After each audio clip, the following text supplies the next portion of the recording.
What up, YouTube? Is Nathan from Drinking Duelist Network. I'm gonna come to you with my Dark World deck profile. So this is like I'm gonna do try to do an upload every day of like a budget deck that I think is still like really relevant in the format. And this is gonna be my first one of the little series I'm gonna do. And I like Dark Worlds because it's like an easy deck. Like a retard could run this deck. And you just have so much field advantage, and you can OTK in one turn, so it's really prevalent deck. So start off with the monsters.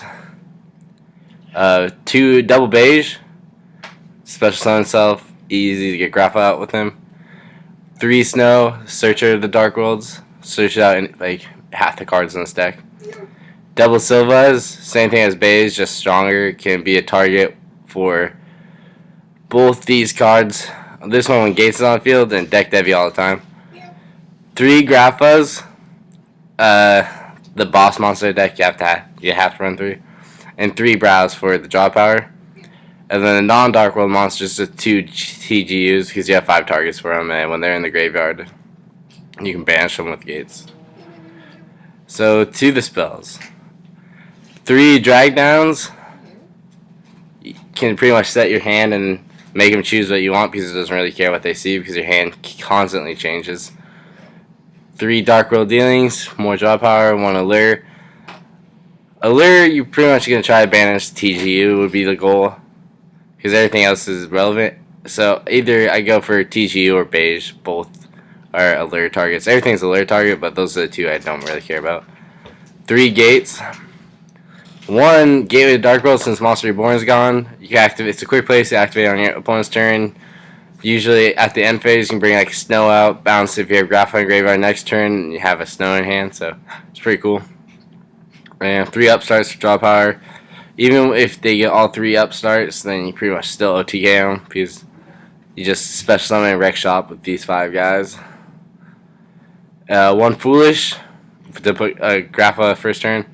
2 Cheerful Collins because everything has an effect when it's discarded to the graveyard by card effect. So this just does amazing plays, like 2 Silvas and a Graph in hand. Then you get 2 big monsters and you put Graph in the graveyard. It's amazing.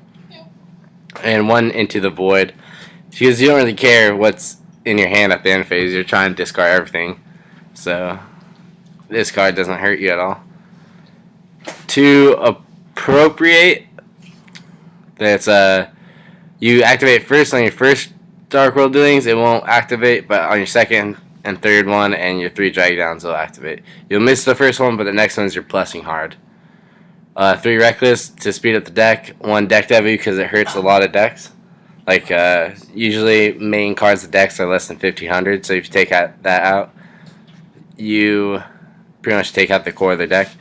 And this too, after you like do one of these, see their hand, you eradicate it for spell or trap. So it's pretty much extra deck. Double Stardust.